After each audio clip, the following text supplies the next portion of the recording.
मुख्य मुद्दा यह है विश्वासियों को व्यक्तिगत रूप से और सामूहिक रूप से परमेश्वर के ज्ञान का पीछा करना चाहिए, क्योंकि ये कलीसिया को पाप से बचाता है और विकास करता है।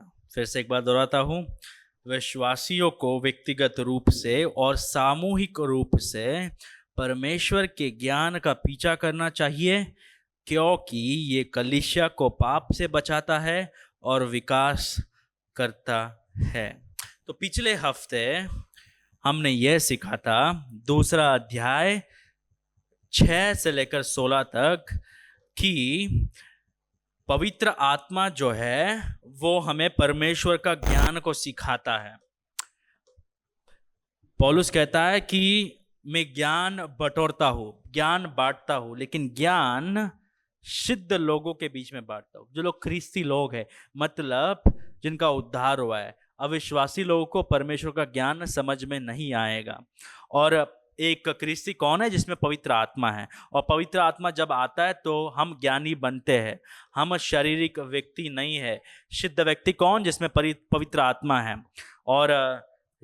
और परमेश्वर के सामने सिद्ध कौन है? जिसमें पवित्र आत्मा है और जो पवित्र आत्मा के नियंत्रण में जीवन जी रहे हैं। तो 6 से लेकर 16 तक हमने ये सीखा था कि जिसके अंदर पवित्र आत्मा है वो कौन है?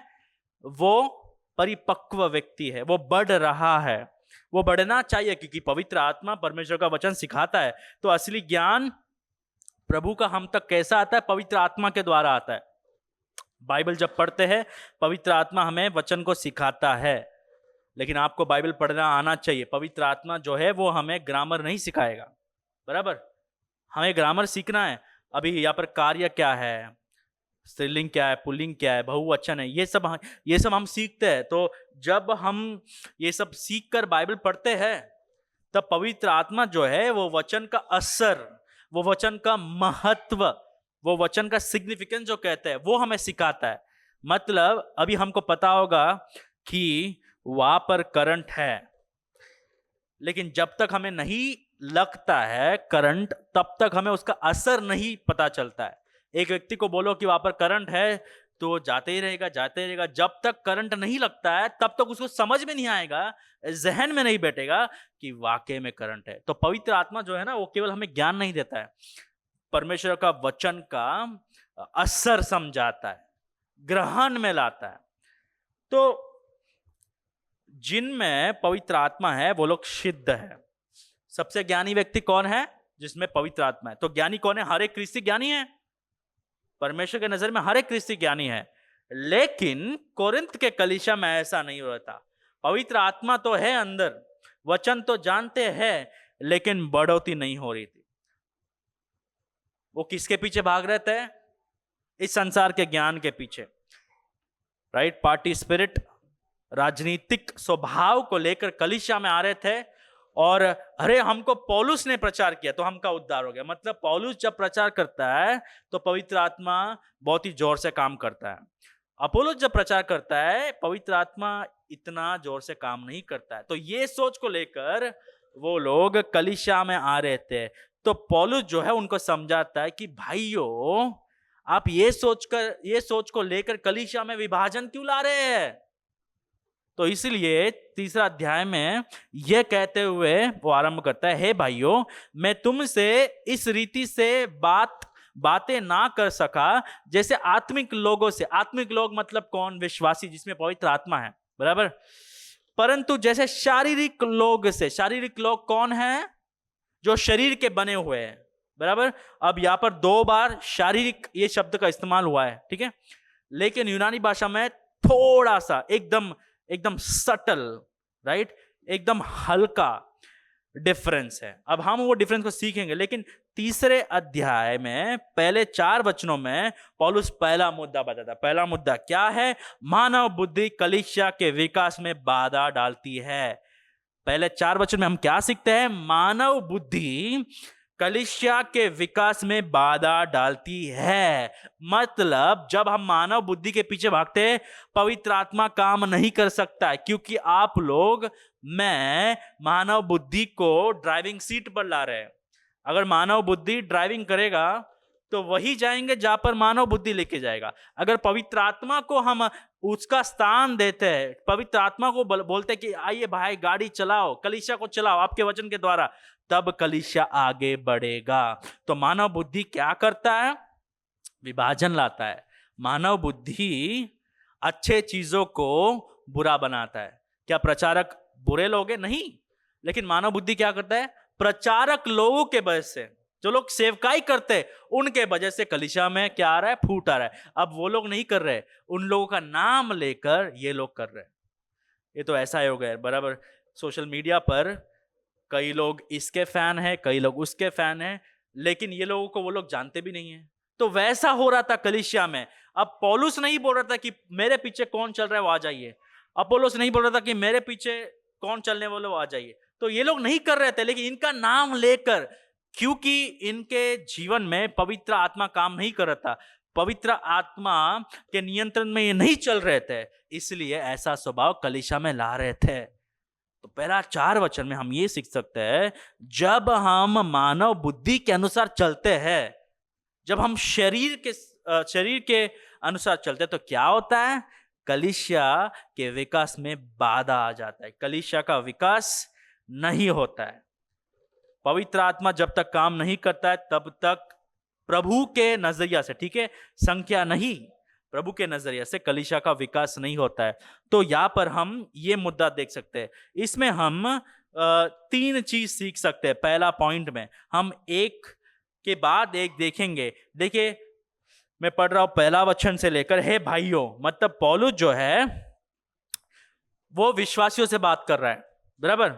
तो आपको ये शब्द को भूलना नहीं है, पौलुस अविश्वासियों से नहीं बात कर रहा है। हे भाइयों, भाइयों का मतलब यह है जिनका उद्धार हुआ है, ठीक है। हे भाइयों, मैं तुमसे इस रीति से बातें ना कर सका जैसे आत्मिक लोगों से। अब पौलुस ये नहीं कह रहा है पहला वचन में कि अब मैं बात नहीं कर सकता हूं। जब पौलुस कोरिन्थ में आकर 1.5 साल था, तो पौलुस कहता है कि तब मैं ऐसे बात नहीं कर सका जैसे कि मैं एक आत्मिक लोगों से बात करूं, परंतु जैसे शारीरिक लोगों से। मतलब ये यहाँ पर जो शब्द है शारीरिक, उसका मतलब ये है कि जैसे ये जो है ये वुड से बना है, बराबर, ये लकड़ी से बना है, वैसे ये लोग केवल शरीर से बने हैं, इनमें आत्मा कार्य ही नहीं कर रहा है, ये लोग मनुष्य के जैसे ही है। तो पौलुस इनको ये बुलाता है, जब मैं 1.5 साल आपके बीच था, वचन बांट रहा था, तब आप में कोई क्षमता नहीं थी कि आत्मिक चीजों को समझे, क्योंकि आप बच्चे जैसे थे, परंतु जैसे शारीरिक लोगों जैसे, मतलब आप में उद्धारता, आप पवित्र है परमेश्वर के नजर से, लेकिन आप में आत्मा का फल नहीं दिख रहा था। शारीरिक लोग जैसे थे, और उनसे जो मसीह में बालक है। तो जब 1.5 साल पौलुस इनके बीच था, तब वो लोग बालक जैसे थे, राइट, आत्मिक रीति से बच्चों जैसा। तो पहला मुद्दा हम ये सीख सकते हैं पहले वचन से कि मानव ज्ञान आत्मा नियंत्रित जीवन का विरोध करता है। जब पौलुस 1.5 साल इनके बीच में था, तब वो आत्मा के अनुसार नहीं चल रहे थे। तो हम लोग कब आत्मिक जीवन में बढ़ सकते हैं? जब पवित्र आत्मा हमें कंट्रोल नहीं करता है, हमें अपने आधीन में नहीं लाता है। पवित्र आत्मा के आधीन में हम कब रहेंगे? जब हम वचन के अनुसार चलेंगे। तो जब पौलुस गया यहाँ पर, तभी भी यही कोरिन्थियन कल्चर चल रहा था वहां पर। हमें ये प्रचारक पसंद है, हमें वो प्रचारक पसंद है, हमको ये प्रचारक ने बपतिस्मा दिया है, हमको वो प्रचारक ने बपतिस्मा दिया है। अरे ये प्रचारक जब प्रचार करता है तो हमें अच्छा लगता है, ये भाई जब गाना गाते हैं तो हमें अच्छा लगता है, वो बहन जो है उतना गाना अच्छा गाती नहीं है, लेकिन सब एक ही कलीसिया में सेवकाई कर रहे हैं। तो ये सोच कैसा है? ये बालक लोगों का सोच है। अगर हम भी ऐसा ही सोच रख रहे हैं तो हम लोग मानव ज्ञान के अनुसार जी रहे, और मानव ज्ञान आत्मा नियंत्रित जीवन का विरोध करता है। वो हमें आत्मिक जीवन से बढ़ने में सहाय नहीं करता है, बाधा डालता है। जैसे कि आप चल रहे तो कोई पेड़ डाल देता है बीच में, तो आप आगे नहीं चल सकते। वैसे ही मानव ज्ञान क्या करता है, पवित्र आत्मा को अपना काम नहीं करने देता है। और जब पौलुस पहली बार गया, 1.5 साल उनके बीच में था, वो लोग बालक जैसे थे। ठीक है, समझ सकते हैं, समय देंगे आपको, पौलुस कहता है। लेकिन दूसरे वचन देखिए, मैंने तुम्हें दूध पिलाया, मतलब परमेश्वर का वचन गहराई से नहीं बताया, अन्न नहीं खिलाया, क्योंकि तुम उसको ना खा सकते थे, वरन अब तक भी नहीं खा सकते हैं। तो पौलुस यहां पर क्या कह रहा है दूसरे वचन में, देखिए तीसरा वचन भी पढ़ते हैं, क्योंकि अब तक शारीरिक हो, इसीलिए कि जब तुम में डह और झगड़ा है, तो क्या तुम शारीरिक नहीं और मनुष्य की रीति पर नहीं चलते। तो दूसरे और तीसरे वचन में हम ये सीख सकते हैं, मनुष्य की बुद्धि शरीर के कार्य उत्पन्न करती है। मनुष्य की बुद्धि शरीर के कार्य उत्पन्न करती है। देखिए दूसरा वचन में पौलुस कहता है कि जब मैं आपके पास आया तो आपको दूध पिलाया।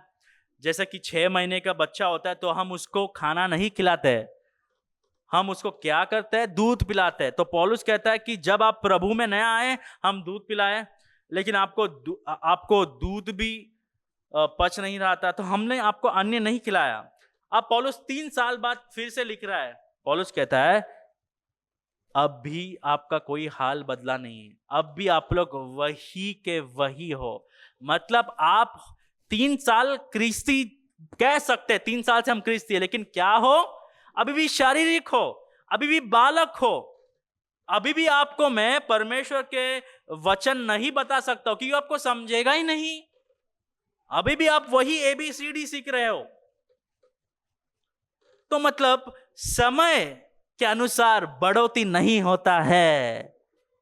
3 साल हो गया, पौलुस वचन बांट रहा है, लेकिन अभी भी वही चीज के पीछे ये लोग चल रहे, अभी भी वही ही ज्ञान के पीछे चल रहे। तो पौलुस ये कहता है कि अभी भी आप लोग शारीरिक लोग जैसे हैं। क्योंकि कौन से चीज के बारे में आप लोग झगड़ा कर रहे हैं, इन्होंने हमें बपतिस्मा दिया है, इन्होंने हमको प्रचार किया है, हम बेहतर है क्योंकि हमारे पास ये वरदान है, भाई संदेश बेहतर है क्योंकि वो आज लीड किए। हम लोग ने क्या किया, हम PPT बनाते हैं, हम प्रभु भोज करते हैं, सबसे महान तो पास्टर रेगन है क्योंकि वो प्रचार करते हैं। ये सोच क्या है, शारीरिक है। एक आत्मिक व्यक्ति ये सोच नहीं रखता है। जो यीशु मसीह में बढ़ रहा है, जो पवित्र आत्मा के नियंत्रित है, वो ये सोच नहीं रखता है। अभी आपके सामने मेरा प्रिपरेशन 2 घंटा, और अगर 2000 लोग हैं तो 20 घंटा प्रचार का, 20 घंटा का प्रिपरेशन। ये क्या ज्ञान है, ये शारीरिक ज्ञान है। लोगों को देख के प्रभु की सेवकाई करना, लोगों की वाहवाही के वजह से प्रभु की सेवकाई करना, ये क्या है, प्रभु का ज्ञान नहीं, पवित्र आत्मा का कार्य नहीं। और क्योंकि ये लोगों का ये लोग प्रभु में बढ़ नहीं रहे थे, पौलुस कहता है कि अभी भी मैं आपको खाना नहीं दे सकता हूं। हाल ही में एक बहन ने अपनी बेटी को डॉक्टर के पास लेके गया, क्योंकि बेटी जो है उसका वजन नहीं बढ़ रहा है। डॉक्टर ने बोला जब तक दूध पिलाते रहोगे तब तक वजन नहीं बढ़ता रहेगा। वैसे ही जब तक हम लोग अभी भी छोटे छोटे चीजों पर अगर हम लोग झगड़ा करते रहेंगे, जब तक हम प्रभु का वचन जो है, अच्छा प्रार्थना करना है, वचन पढ़ना है, वही है, अभी भी हम लोग प्रभु क्या चाहते हैं, हमारा वरदान क्या है, हम क्या योगदान दे सकते हैं, एक बहन को एक भाई को वचन सिखा सकते हैं क्या, नहीं। ये या तक हम कब पहुंचेंगे, जब हम खुद सीखेंगे। रविवार का 40 मिनट का प्रचार सुनकर आप और मैं आत्मिक जीवन में नहीं बढ़ सकते। अब ये भी नहीं कह रहा हूं कि बाइबल कॉलेज डिग्री लेने से आप आत्मिक जीवन में और बढ़ेंगे, नहीं। जैसा वचन का ज्ञान बढ़ता है वैसे हमें लागू करना है, और जब वचन को हम लागू करते, पवित्र आत्मा उस वचन को इस्तेमाल कर कर हमारे अंदर बढ़ोतरी लाता है। अगर हमारा सोच है कि हमको बढ़ने की जरूरत क्या है, हम 30 साल से आते, हम 20 साल से आते, अरे हमारा जन्म तो क्रिस्ती परिवार में हुआ, हमको अब बढ़ोतरी सिखा रहे। पौलुस कहता है कि अब भी आपको दूध देना पड़ रहा है मुझे। तो बढ़ोतरी कैसे होता है? समय के अनुसार नहीं, सब मीटिंग में आने से नहीं, वचन को लागू करने से, पवित्र आत्मा के नियंत्रित जीने से, पवित्र आत्मा के द्वारा फल लाने से हमारे जीवन में बढ़ोतरी आता है। 20 साल से क्रिस्ती, 10 साल से क्रिस्ती, 15 साल से क्रिस्ती, इससे बढ़ोतरी नहीं आता है। देखिए दूसरा वचन, पौलुस कहता है मैंने तुम्हें दूध पिलाया, अन्न ना खिलाया, क्योंकि तुम उसको ना खा सकते थे, वरन अब तक भी नहीं खा सकते हो। क्यों? क्योंकि अभी भी शारीरिक ज्ञान के पीछे भाग रहे हैं। अभी भी वो लोग यही चीजों के बारे में चर्चा कर रहे हैं। कलीसिया में महान कौन, कलीसिया में सबसे बेहतर वरदान कौन सा है, सबसे बड़ा व्यक्ति कौन है, बेहतर कैसे बनना है, ये शारीरिक ज्ञान है, आत्मिक ज्ञान नहीं है। जिसमें पवित्र आत्मा है वो आत्मिक व्यक्ति है। लेकिन ये लोग इस बात के बारे में ढींग मार रहे थे कि मैं भाषा में बात करता हूं, आप क्या करते हैं? जब प्रार्थना कर रहे हैं, हम आपसे बेहतर है। और कई लोग ये बोल रहे थे कि हम मांस खाते, आप लोग मांस नहीं खाते क्या? बेकार के व्यक्ति हो आप। मतलब ज्ञान है इनके पास, लेकिन ज्ञान जो है प्रेम नहीं बढ़ा रहा है। तो पौलुस 8 से 10 तक ये लिखता है कि आपके पास ज्ञान है, लेकिन ज्ञान से बेहतर प्रेम है। हो सकता है कि आपका विवेक जो है वो आपको बाधा में नहीं डालता है, लेकिन वो भाई जो अभी अभी आया क्रिस्ती जीवन में, वो नहीं खा सकता है मांस। तो ज्ञान को इस्तेमाल कीजिए। आपके पास ज्ञान है, आप इसके बारे में ढींग मार रहे हो, इसके बारे में बोल रहे कि मैं बड़ा हूं, लेकिन असली ज्ञान क्या है? क्योंकि वो बहन ब्राह्मण परिवार से आती है, मैं उसके सामने मांस नहीं खाऊंगी। तो पौलुस ये सिखाता है।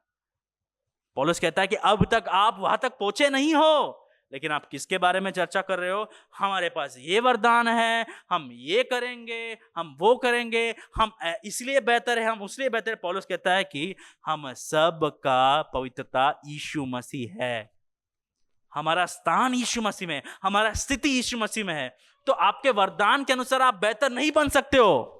हम सब बेहतर है परमेश्वर के सामने। क्यों? क्योंकि यीशु मसीह हमारा धार्मिकता है, यीशु मसीह हमारा पवित्रता है। तो ये सोच को पौलुस बदलता है और कहता है कि आप लोग शारीरिक हो, क्योंकि अब तक शारीरिक हो, इसलिए कि जब तुम में डह और झगड़ा है।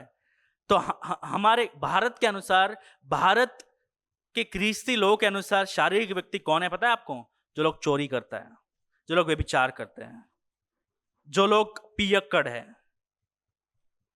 जो लोग बैंक को लूट कर बराबर जेल में बैठ रहे। लेकिन हम कानाफूसी कर सकते हैं, हम यहाँ के बाद वहां कर सकते हैं, हम दूसरों पर दोष डाल सकते हैं, हम इस बारे में दूसरों पर नाराज है क्योंकि उन्होंने हमें हाथ नहीं दिया है। हाथ दिया लेकिन इतना ही हाथ दिया है, हाथ दिया लेकिन जोर से दबाया, हाथ दिया लेकिन हंसे नहीं। ये ज्ञान जो है, पौलुस कहता है कि ये सब कार्यों के द्वारा हमें क्या लगता है? आप शारीरिक हो। क्यों? क्योंकि क्या है आपके बीच में? डर है, जेलसी है। मतलब जेलसी रखना, डर रखना, झगड़ा करना शारीरिक कार्य है। तो कैटेगरी श्रेणी मत बनाओ पवित्रता में। ये लोग ज्यादा पवित्र, ये लोग ज्यादा पापी, हम तो छोटे मोटे पाप से झगड़ते हैं। जैसे कि कानाफूसी, वो तो चलता है। जैसे कि चाय और नान कटाई जैसे जाता है, वैसे ही हम 4 लोग मिलते तो कानाफूसी होना चाहिए, नहीं तो मजा क्या है? पौलुस कहता है आप शारीरिक हो। झगड़ा कर रहे, क्यों कर रहे? झगड़ा इसलिए कर रहे क्योंकि कलीसिया में बेहतर कौन? अरे बेहतर यीशु मसीह है कलीसिया में, पवित्र यीशु मसीह है कलीसिया में। हम सब भूखे नंगे हैं यीशु मसीह के सामने। आप क्यों इसके पीछे भाग रहे हो कि बेहतर कौन, सबसे बड़ा कौन, सबसे महान कौन? यीशु मसीह सबसे बेहतर, यीशु मसीह सबसे महान, यीशु मसीह का सबसे ऊंचा स्थान। अब सब लोग भिखारी के समान है। पौलुस कहता है कि क्योंकि आपके बीच में ढह है, झगड़ा है, इसलिए आप कौन है? शारीरिक हो। संस्कृति के अनुसार हम लोग पवित्र हो सकते हैं, क्योंकि संस्कृति के अनुसार क्या है? अच्छा कपड़ा पहनना, अच्छा पति के साथ वफादार हो तो बहुत ही पवित्र, सही है। चोरी नहीं करते हो, बहुत ही वफादार हो। झगड़ा नहीं करते हो, किसी का मर्डर नहीं किया हमने, हम लोग पवित्र है, बराबर। हेयर स्टाइल हमारा अच्छा है, हम फटा हुआ जीन्स नहीं पहनते हैं, हम पवित्र है। लेकिन हम लोग झगड़ा करते हैं। झगड़ा क्यों करते हैं? क्योंकि प्रार्थना नहीं मिला, क्योंकि वो सिस्टर जो है वो हमको देखकर हंसी नहीं, उन्होंने हमें शादी में नहीं बुलाया लेकिन पहला स्थान नहीं दिया, पहला स्थान दिया लेकिन प्रार्थना नहीं दिया। तो ये सब शारीरिक कार्य जब हमारे में आता है, पौलुस कहता है आप लोग कौन हैं? आप लोग कौन हैं? आप लोग शारीरिक व्यक्ति लोग हैं। अभी भी आत्मिक जीवन में पास्टर हर्षित कहते हैं आत्मिक जीवन में आप लोग बबुआ है। बबुआ मतलब बच्चा। हमारा शरीर बढ़ रहा है, ये मेरे बारे में भी है। अगर मैं यहां पर प्रचार करता हूं लेकिन जब कोई मुझे प्रेज लॉट नहीं करता है, जब मुझे कोई पास्टर नहीं बुलाता है, अगर मुझे गुस्सा आता है तो हमारा हाल भी यही है। क्योंकि ये शारीरिक ज्ञान के अनुसार लोग जी रहे थे। पौलुस कहता है आप लोग शारीरिक हो, आप लोग आत्मिक लोग नहीं हैं। हम लोग आत्मिक लोग नहीं हैं। भाइयों और बहनों, जब छोटे छोटे चीजों के लिए हम एक दूसरे के खिलाफ जाते हैं तो पौलुस कहता है क्या क्या कहता है पौलुस?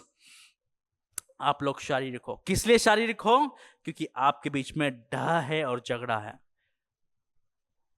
आत्मिक व्यक्ति का परिभाषा भारतीय संस्कृति नहीं कर सकता है, यीशु मसीह करता है। पास्टर नहीं बता सकते कि कौन सबसे पवित्र व्यक्ति, नहीं, हमें कोई अधिकार नहीं है। बाइबल बताता है कि आत्मिक व्यक्ति कौन। हमारे अनुसार आत्मिक व्यक्ति कौन?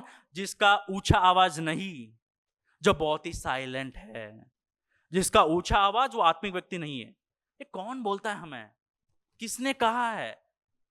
हम मान के चलते हैं आगे, लेकिन पौलुस कहता है कि जब हम में डर रहता है, जेलसी, नफरत, और जब हम में झगड़ा रहता है, जब हम उसको सुलझाने के बजाय और बढ़ाते हैं, तो हम कौन है? शारीरिक व्यक्ति है। और मानवीय ज्ञान क्या लाता है? मनुष्य की बुद्धि शरीर के कार्य को उत्पन्न करती है, और जब शरीर के कार्य उत्पन्न हो जाते हैं तो देखिए तीसरा और चौथा वचन में हम देखेंगे, तो क्या तुम शारीरिक नहीं और मनुष्य की रीति पर नहीं चलते हैं? चौथा वचन, मनुष्य की बुद्धि शरीर के परिणाम उत्पन्न करती है। जब शरीर का कार्य आ जाता है, परिणाम भी शरीर के अनुसार आता है। देखिए चौथा वचन, इसलिए कि जब एक कहता है, क्या झगड़ा क्यों हो रहा है? कि भैया मैं पौलुस का हूं। इसलिए कि जब एक कहता है कि मैं पौलुस का हूं और दूसरा कि मैं अपुल्लोस का हूं, तो क्या तुम मनुष्य नहीं? अब पौलुस का ये विचार नहीं है कि आपको फरिश्ता बनना है, तो ऐसा बात करने से केवल आप मनुष्य का मतलब यहां पर यह है कि जिसका उद्धार नहीं हुआ है, या फिर जो शरीर के नियंत्रित है, जो आत्मा के नियंत्रित नहीं है। तो पौलुस कहता है अगर आप कहते हो कि आप यीशु मसीह में बढ़ रहे हैं, तो ये छोटे छोटे चीजों की वजह से आप में झगड़ा क्यों आ रहा है? आप क्यों कलीसिया में फूट ला रहे हो? प्रभु भोज में हाथ डालते हो, लेकिन कई लोग कहते हैं कि हम पौलुस के हैं, हम अपोलोस के हैं। एक्चुअली ये प्रश्न था हमें कि ये लोग क्यों कलीसिया में फूट ला रहे हैं। अब ये आगे वाले वचनों में ये साबित होगा कि फूट इसलिए आ रहा था कि कई पौलुस के लोग, मतलब जिनको पौलुस ने सुसमाचार बांटा और जिनको पौलुस ने बपतिस्मा दिया, उन लोगों को लगता था कि हम लोग बेहतर है, क्योंकि हमारा उद्धार कैसे हुआ? द ग्रेट अपोस्टल, सबसे महान प्रेरित ने प्रचार किया तो हमारा उद्धार हुआ। आपको किसने प्रचार किया? अपोलोस, साइलस, बरनबास? अरे हमको पौलुस ने प्रचार किया है। तो पौलुस कहता है ये जो सोच है, ये जो समझ है, वो शरीर के अनुसार है। मनुष्य की बुद्धि शरीर के परिणाम उत्पन्न करती है। कलिसिया में फूट क्यों आ रहा है? क्योंकि मानव का ज्ञान, मनुष्य की बुद्धि कलिसिया में फूट ला रही थी। तो पहला क्या होता है, जब हम मनुष्य के शरीर के अनुसार जीने लगते हैं, सोचने लगते हैं, तो पहला चीज क्या होता है, कलिसिया में वैसे कार्य भी आ जाते हैं, राइट। फिर जब कार्य आ जाते हैं, जब असर, रिजल्ट्स भी, परिणाम भी वैसे ही आ जाते हैं। कई लोग कहते हैं कि हम पौलुस के हैं, हम अपोलोस के हैं। ये क्यों आ रहा है? क्योंकि मनुष्य के बुद्धि के अनुसार। जब मनुष्य का बुद्धि हमारा जीवन को आगे बढ़ाता है, क्योंकि हमने कहीं से सुन लिया है, क्योंकि संस्कृति हमें बताता है कि ऐसा जीना है, जब इसके अनुसार हम जीते हैं तो हम शारीरिक चीजों को उत्पन्न करते हैं, शरीर के कार्य को उत्पन्न करते हैं। और जब शरीर का कार्य कलीसिया में दिखता है तो क्या आता है? झगड़ा होता है। क्या होता है? कलीसिया में फूट आ जाती है और कलीसिया एक नहीं होती है। हम प्रभु का रोटी जब तोड़ते हम कहते हैं कि हम एक हैं, लेकिन जब ऐसा सोच रखते हैं तो हम झूठ बोल रहे हैं। कलीसिया में बेहतर कौन है? कोई नहीं है। जैसे हमने अभी सीखा था विश्वास के कथन में, केवल यीशु मसीह बेहतर है, केवल यीशु मसीह पवित्र है, केवल यीशु मसीह बड़ा है, और वो पवित्रता, वो धार्मिकता वो हमें देते हैं। तो अगर आप आत्मिक जीवन में बढ़ रहे हैं, अगर प्रभु आपको इस्तेमाल कर रहा है कलीसिया में, इसका श्रेय केवल यीशु मसीह को जाता है। इसका महिमा केवल यीशु मसीह को मिलना चाहिए। तो अगर आप अभी भी और बेहतर बनने की कोशिश में हैं, तो आपको सुसमाचार नहीं पता है, आप आत्मिक नहीं हो। आत्मिक व्यक्ति कौन है? जो शारीरिक बुद्धि के अनुसार नहीं चलता है, जिसमें पवित्र आत्मा काम करता है, जो वचन के अनुसार चलना चाहता है, जो संस्कृति को प्रसन्न करने के लिए नहीं, लेकिन प्रभु को प्रसन्न करने के लिए जीवन जीता है। संस्कृति आपको ताली बजाएंगी, क्या क्या सिस्टर हो, क्या ब्रदर हो, लेकिन क्या प्रभु प्रसन्न है, वो हमें कैसे पता चलता है? वचन के द्वारा। तो सबसे बेहतर व्यक्ति कौन है कलीसिया में? यीशु मसीह। हम बेहतर नहीं हैं, हम बेहतर बन नहीं सकते, क्योंकि प्रभु के सामने हमारा अच्छा काम क्या है? गंदे कपड़े जैसे है। तो कभी भी हम बेहतर नहीं बन सकते। यीशु मसीह के सिवाय, यीशु मसीह को छोड़, यीशु मसीह के अलावा हम में बेहतर बनने की क्षमता है ही नहीं। बेहतर किसके सामने बनना चाहते हैं? संसार के सामने बेहतर बन सकते हो।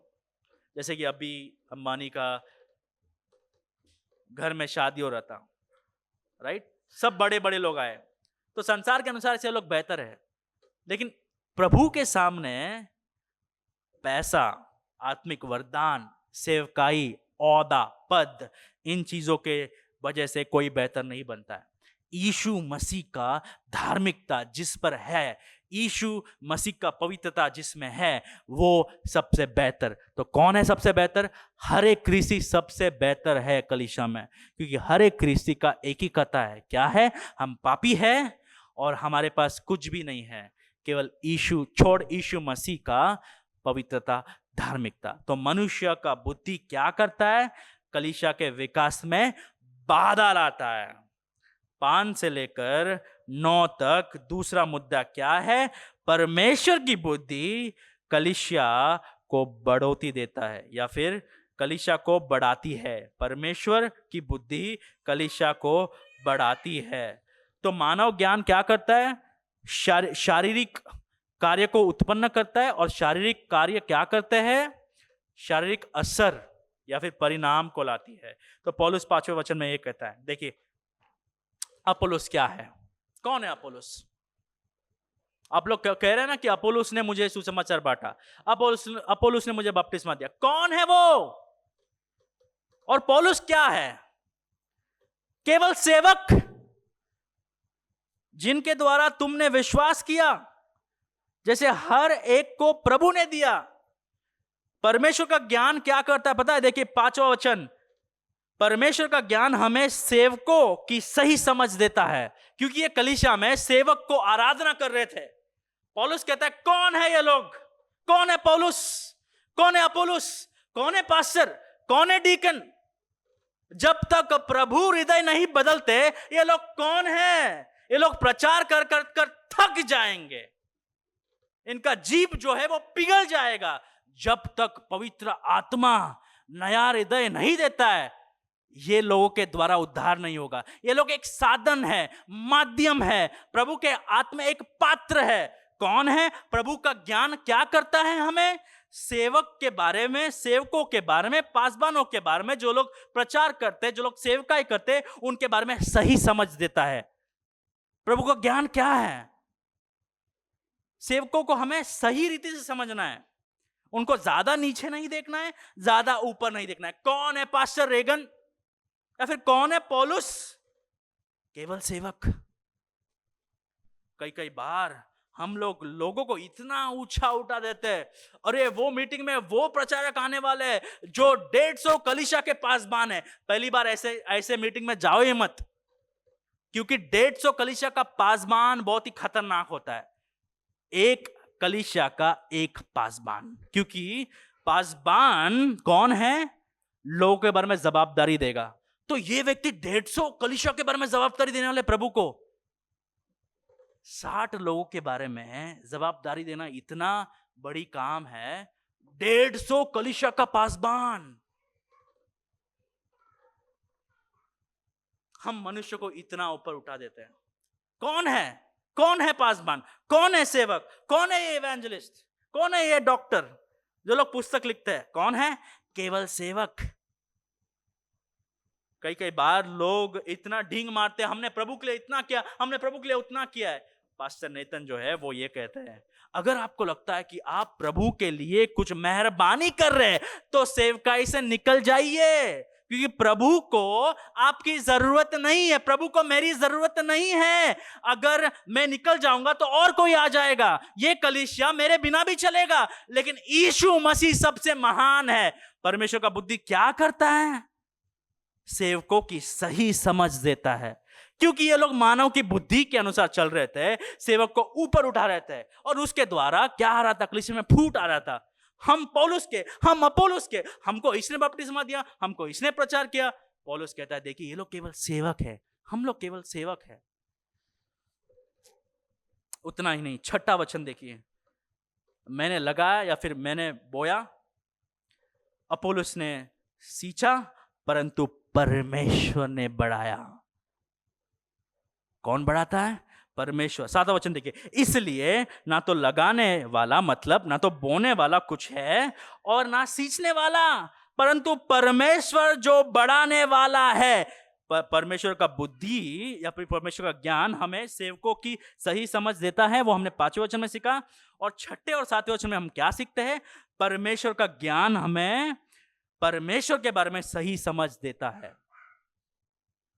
जब एक किसान बीज बोता है, उसके नियंत्रण में क्या है? उसके ताकत के अंदर क्या है? सबसे बेहतर बीज बोएगा, अच्छा फसल किधर आएगा वो देखेगा, उससे ज्यादा क्या करेगा? ऊपर देखेगा, बराबर। जब तक बारिश नहीं आता है तब तक वो बीज झाड़ नहीं बनेगा। ज्यादा बारिश आया तो भी खराब, कम बारिश आया तो भी खराब। तो किसके पास ज्यादा शक्ति? किसान के पास कुछ नहीं। पौलुस कह रहा है कि मैं आकर आपके सामने प्रचार किया, अपुल्लोस जो है वो मेरे पीछे आ गया, वो आप लोग को बढ़ोतरी दे रहा था, लेकिन हम दोनों इतना ही कर सकते। बढ़ोतरी कौन देता है? परमेश्वर। लोगों का हृदय कौन बदलता है? परमेश्वर। भाई और बहनों, ये हमने हमारे आंखों से देखा। 2019 में हम एक इंटर्न के नाते आपके पास आए थे। केवल 35 लोग थे, एक छोटे रूम में, हम एलोरा में थे, बराबर। हमारा बजट कितना था? 35,000 कुछ था। वो भी हम भरने के लिए बहुत ही लड़खड़ाते थे, हम बहुत ही स्ट्रगल करते थे। लेकिन तब से प्रभु ने हमें किधर लेके आया भाइयों? अब एक और कलीसिया आ गया, वो कलीसिया बढ़ रहा है, ये कलीसिया बढ़ने वाला है अगर हम प्रभु का ज्ञान के अनुसार चलाएंगे तो। ये कौन दे रहा है? अच्छा, पास्टर नेतन आए यूएस से इसलिए, उनके पास एमडी डिग्री है उसलिए, अच्छा थियोलॉजी पता है इसलिए? नहीं, हम केवल प्रचार कर सकते हैं। प्रभु बढ़ाते हैं कलीसिया को, प्रभु देते हैं नया हृदय, प्रभु बदलते हैं प्रभु बदलते हैं हृदय, और प्रभु देते हैं बढ़ोती। कलीसिया को कौन बढ़ाएगा? लोगों को कौन बदलेगा? बढ़ोती कौन लाएगा? करिस्मेटिक प्रीचर नहीं, जो शानदार दिखता है, जो शानदार बोलता है, जिसके पास पीएचडी डिग्री है। अब ये सब चीज गलत नहीं है, लेकिन ये सब चीज आधार नहीं है। परमेश्वर कलीसिया को बढ़ाते हैं। परमेश्वर का बुद्धि क्या करता है? परमेश्वर के बारे में सही समझ देता है। उतना ही नहीं, 8वां वचन देखिए, लगाने वाला और सींचने वाला दानों एक है, या फिर दोनों एक है, परंतु हर एक व्यक्ति अपने ही परिश्रम के अनुसार अपनी ही मजदूरी पाएगा। मतलब ये जो लोग बीज बो रहे हैं वो ये अलग है, जो लोग बढ़ोती दे रहे हैं वो अलग है, पानी डालते वो अलग है, लेकिन दोनों का लक्ष्य एक ही है। क्या है दोनों का लक्ष्य? परमेश्वर के लिए सेवकाई करना। अब पौलुस जो है वो क्यों प्रचार किया? ताकि परमेश्वर को महिमा मिले। अपोलोस जो है वो क्यों बढ़ा रहा है, क्यों पानी डाल रहा है? ताकि परमेश्वर के लिए महिमा मिले। तो ये लोगों को ये समझ में नहीं आ रहा था। इन लोगों को लग रहा था कि पौलुस बेहतर है क्योंकि पौलुस जो है वो पहले बार हमारे पास आए। आप इतना बेहतर नहीं हो क्योंकि आप ऑलरेडी काम हो गया।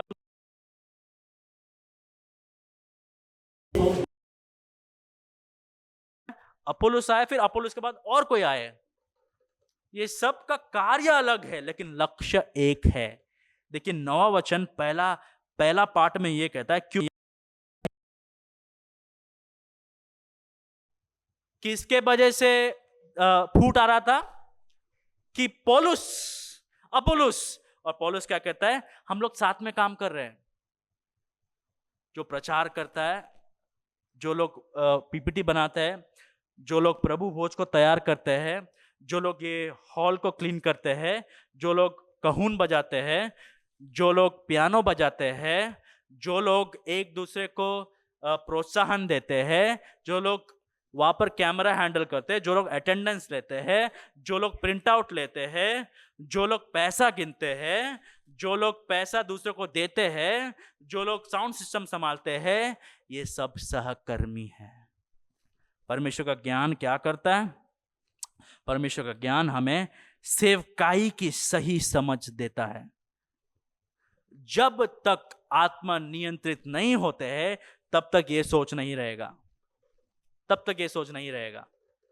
क्यों पता आपको क्यों लोगों को माइक मतलब इतना पसंद आता है? क्योंकि उनको लगता है कि माइक में गाने से, माइक में बोलने से हम बेहतर दिख सकते हैं। ये शारीरिक कार्य है। हम प्रचार कर रहे हैं तो आपको लगता हो कि सबसे ज्यादा काम मैं कर रहा हूं, लेकिन यहां पर हम आने से पहले कई लोग चेयर डाल दिए, हम आने से पहले कई लोग इसको क्लीन किए, हम आने से पहले वो लोग प्रिंट आउट निकाले ताकि हम लोग प्रचार को सुनकर लिख सके, हम आने से पहले हफ्ते भर वो लोग पीपीटी बना रहे थे, गाना चुन रहे थे। तो ये सहकारी है, हम साथ में काम करते हैं। तो एक प्रश्न ये है कि आप क्या कर रहे हैं कलीसिया में? आपका योगदान क्या है? सेवकाई मतलब पासबान का अकेला का नहीं, सेवकाई मतलब 4-6 लोगों का नहीं। घर में हर एक व्यक्ति योगदान देता है, वैसे कलीसिया में हर एक व्यक्ति को योगदान देना। एक प्रश्न पूछता आपसे, आपका योगदान क्या है? ये आपका कलीसिया है, हाँ आप सदस्य तो आपका कलीसिया है, तो आपको योगदान देना है भाइयों। ये प्रश्न पूछिए कि प्रभु मैं कैसे योगदान दे सकता हूं। सिंपल स्टेप्स है, बहुत ही साधारण कदम उठाना है। समय पे आना है, हर रविवार आना है, 15 मिनट 10 मिनट पहले आइए, 15 मिनट 10 मिनट बाद में जाइए। देखिए किससे बात कर सकते हैं आप लोग, देखिए क्या कर सकते हैं। एक सिस्टर अगर प्रभु भोज को तैयार करी तो उनसे बोलिए आज मैं करती हूं। एक भाई अगर ये माइक का वायर फिर से लपट रहा है तो उसे बोलिए भाई मैं करता हूं, आज मुझे करने दीजिए। ये हमारा कलिशा है, हम सहकारी है, वी आर को लेबरर्स। यहाँ पर बड़ा पासबान, उसके नीचे डीकन, फिर सब सदस्य, ये नहीं है। हम सब हमारे आत्मिक वरदान का इस्तेमाल कर रहे हैं। मैं पासबान इसलिए हूं क्योंकि आप लोग ने मुझे पासबान बनाया, मैंने आपको कलीसिया नहीं बनाया। तो पासबान के अलावा भी कलीसिया चल सकता है, लेकिन अगर कलीसिया नहीं है तो पासबान पासबान नहीं है। तो पासबान जो है वो कलीसिया पर आधारित है, कलीसिया पासबान पर आधारित नहीं है। हम कौन है? हम सहकारी है, हम सहकर्मी हैं, वी आर को लेबरर्स। हम साथ में क्यों काम कर रहे हैं? क्योंकि देखिए आखिर में प्रभु क्या बोलते हैं अपने वचन में, परमेश्वर का ज्ञान हमें कलीसिया की सही समझ देता है। हम कौन हैं? तुम परमेश्वर की खेती और परमेश्वर की रचना हो। कलीसिया क्या है? कलीसिया परमेश्वर की खेती है, परमेश्वर की रचना है। मतलब परमेश्वर की खेती है और परमेश्वर की रचना है। ये मनुष्य का नहीं है, मनुष्य ने नहीं बनाया। मनुष्य को एक दिन आइडिया नहीं आ गया कि अरे चलो कलीसिया बनाते हैं, नहीं, परमेश्वर का अनंत काल की योजना है। और परमेश्वर हम सब से हिसाब लेने वाले, मुझसे हिसाब लेने वाले, आपसे हिसाब लेने वाले हैं, क्योंकि ये परमेश्वर का कलीसिया है, कोई मनुष्य का नहीं। इस कलीसिया में फूट इसलिए आ रहा था क्योंकि मानव ज्ञान जो है शरीर के कार्य को उत्पन्न कर रहा था, और शरीर का कार्य परिणाम को ला रहे थे। और पौलुस क्या कहता है? आपका जो दिमाग है वो खराब हो गया है। परमेश्वर का ज्ञान क्या करता है? पवित्र आत्मा क्या करता है? हमें पासबानों के बारे में, सेवकों के बारे में सही समझ देती है। वो लोग कौन है? एक माध्यम है। पीएचडी का बंदा प्रचार किया तो 10 लोग उद्धार पाएंगे, लेकिन जिसके पास बीटीएच है वो प्रचार किया तो 2 लोग पाएंगे, और जिसके पास कोई डिग्री नहीं है वो प्रचार किया तो कोई लोग उद्धार नहीं पाएंगे। ये गलत है, ये गलत है। जब तक पवित्र आत्मा कार्य नहीं करता है तब तक उद्धार किसी को भी नहीं मिलेगा। सेवकों के बारे में सही समझ कौन देता है? परमेश्वर का ज्ञान, पवित्र आत्मा। उतना ही नहीं, परमेश्वर का ज्ञान क्या करता है? हमें परमेश्वर के बारे में सही समझ देता है। परमेश्वर कौन है? परमेश्वर कौन है? हम केवल किसान जैसे हैं, बीज बोएंगे, कई लोग पानी डालेंगे, लेकिन फसल कौन देता है? उगाता कौन है? बढ़ोतरी कौन देता है? परमेश्वर देते हैं। तो ये चर्च प्लांटिंग गुरु जो लोग होते हैं ना, कई लोग पुस्तक लिखते हैं, तो 10 स्टेप फॉलो कीजिए, चर्च बढ़ेगा। ये बेकार की चीज है। परमेश्वर का वचन के अनुसार जब परमेश्वर का कलीसिया चलता है तब वो कलीसिया परमेश्वर के काम को, कार्य को देखता है। हमें कोई गुरु की जरूरत नहीं है कलीसिया को बढ़ाने के लिए। वचन को खोलो, पढ़ो, उसके अनुसार जियो। ऐसा पासबान, ऐसा सेवकाई करने वाले लोग, ऐसा सदस्य लोग होना चाहिए जो लोग वचन खोल कर सुन रहे। हाँ प्रभु बोलिए, हम सुनते हैं। कैसे सेवकाई करना है, कैसे प्रचार करना है, प्रभु वोच कैसे लेना है, पाप को कैसे हराना है, झगड़े को कैसे सुलझाना है, प्रभु बोलिए हमें। जब हम कान खोलकर प्रभु के वचन को सुनकर लागू करते हैं, परमेश्वर बढ़ोतरी देते हैं। उतना ही नहीं, परमेश्वर का ज्ञान हमें सेवकाई के बारे में सही समझ देती है। आखिर में परमेश्वर का ज्ञान हमें कलीसिया के बारे में सही समझ देती है। हम एक है, हम परमेश्वर की रचना है, हम परमेश्वर की खेती है। 10 से हम सीखेंगे कि अगर आपको संसार के नजर में ज्ञानी बनना है तो प्रभु के नजर में मूर्ख बनना होगा। अगर आपको संसार के नजर में मूर्ख बनना है, प्रभु के नजर में ज्ञानी बनना होगा। तो प्रभु का नजर, संसार का नजर एक नहीं हो सकता है कभी। आसमान और भूमि का फर्क है। हम किसके अनुसार कलीसिया को आगे बढ़ाना चाहते हैं?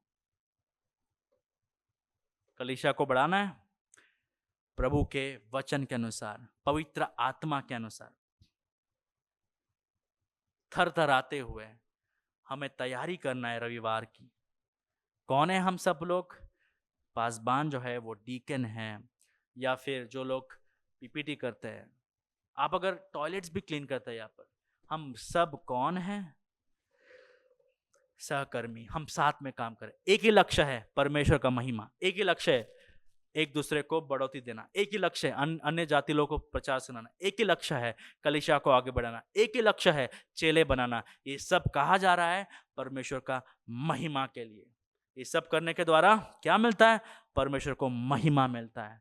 तो आइए हम साथ में मिलकर सहकर्मी है ये जानते हुए प्रभु की आराधना करते रहते, चेले बनाते रहते हैं, एक दूसरे को सहायक करते आगे बढ़ते हैं। जब हम ये करेंगे, प्रभु अगर उनकी इच्छा हो तो कलीसिया को बढ़ाएंगे। आज का सबक ये है, परमेश्वर अपने ज्ञान के माध्यम से अपने कलीसिया का निर्माण और विकास करता है। परमेश्वर अपने ज्ञान के माध्यम से अपने कलीसिया का निर्माण और विकास करता है। कलीसिया में सबसे बड़ा कौन? प्रभु। कलीसिया में सबसे बेहतर कौन? यीशु मसीह। ये आज का सीख।